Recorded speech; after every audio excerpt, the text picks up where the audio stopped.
Health Today is brought to you by Caribbean Alliance Insurance, agent represented by BGI Insurance Limited. Mention the word vegetarian, and for some, the words meatless, bland, and boring first comes to mind. But think again and add these: better health and longevity.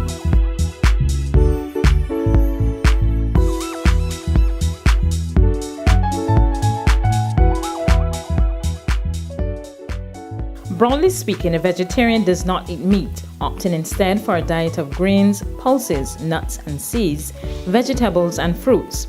But dietitian Esther Selman says it's much more than that. In fact, there are different types of vegetarians. Let's start with vegan. A vegan is one who would not consume any animal products whatsoever. So that means they're not going to use any fish, they're not going to use any meat, no chicken, no turkey, no eggs, and no dairy milk. So they will not. So that's a vegan. But then you have a lacto-ovo vegetarian, meaning that they would use egg and they would use milk, but they will not consume any meat or fish or poultry.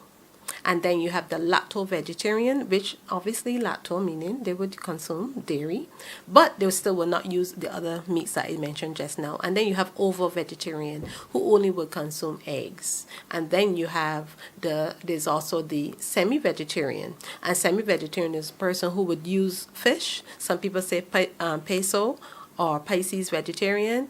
Also, semi-vegetarian may use chicken, probably like once a week or something like that. She tells Health Today, with more and more people opting for a lifestyle to improve their well-being, research shows a rise in the number of persons removing or lessening meat in their diets. Take the US for example. 10 years ago, only 10% of the population followed a vegetarian diet. Today, that has jumped to 47%. Studies are confirming the health benefits of a vegetarian lifestyle. Nowadays, plant-based eating is recognized as not only nutritionally sufficient, but also as a way to reduce the risk for many chronic illnesses: diabetes, cancer, heart disease, and strokes. Selman says it's simply an investment in better health. Research shows that persons who follow a vegetarian diet, they live 10 years longer than their counterparts, and that counterparts meaning persons who would be following a meat-based diet or omnivore diet. So that's one benefit. So longevity is another one. Also, they have the decreased risk of cancer, decreased risk of the chronic diseases, lifestyle diseases. When you look at obesity is a disease too. So when you look at obesity, you look at diabetes, you look at heart disease, you look at hyperlipidemias or hypercholesterolemia. They are all diet-related conditions. That means if they're diet-related, that can be controlled by diet.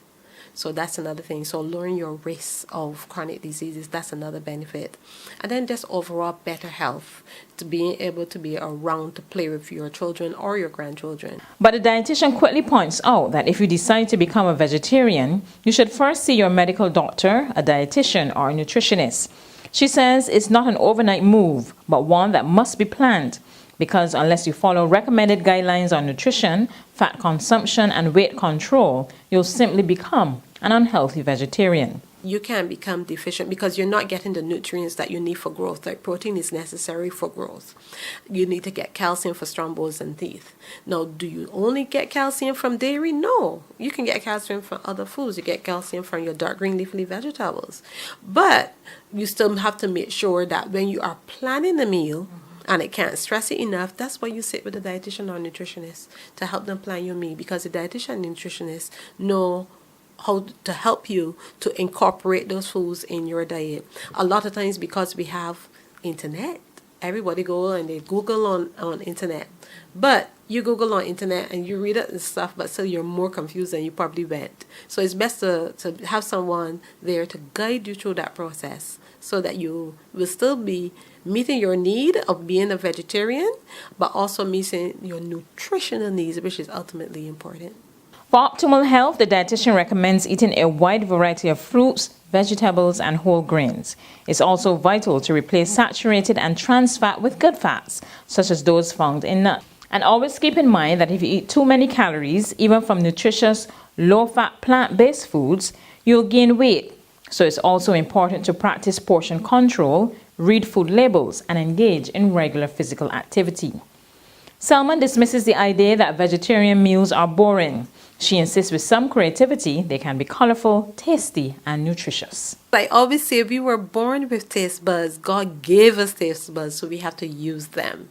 So we're not going to have bland food. And that's why I love to do the cooking classes, because when I'm done, and you can take a poll, ask my clients. They were like, this tastes so good. Wow, I didn't expect it, because what I do is I prepare it right before their eyes. So because I'm preparing it right before their eyes, they're seeing it. And some persons may have said, I don't think this will taste. And that one lady said, I didn't expect this to taste so good. So, but you have to look at that aspect of it. You have to make sure that it is tasty. And for those who thinks it's more expensive to be a veggie, she has this simple message. Is it more expensive to have more doctor bills? Is what is important to you. I have had a client one time. She used to, she would buy 4 chickens a week. All right. And when she came back to me, she told me she's no longer buying 4 chickens a week. She's now buying 1 chicken a week. So I asked her, tell me about your grocery bill. She said, my grocery bill is the same. Why? Because if you look at the cost of meat, it is much more than a pack of peas. Chicken costs like $18, $20. A pack of peas is $1, $2. They're raising it up now because I guess, I don't know, maybe, more nutritious or whatever. But when you look at it that way, the money then that you save having to buy the chicken, you can use that money and you can buy more fruits and vegetables. Now, the other thing you can do is also grow your own herbs, grow your own vegetables. But she stresses that ultimately only you can decide whether a vegetarian diet is right for you. Look at it more like body, mind, spirit, so that physically you're taking care of the physical body, and then you're taking care of your mind, because you're fueling your brain with the right types of food that's going to be helpful to help you release all the dopamine, all the happy chemicals, so you remain happy. And then also when you think about the physical, the spiritual aspect too, it's God's design way for us to eat. If better health is your goal, here are some things to consider. Start by eliminating only one type of meat from your diet. Start off slowly. Have a couple of vegetarian meals a week. Make vegetarian versions of your favorite meals. Explore thousands of delicious vegetarian recipes.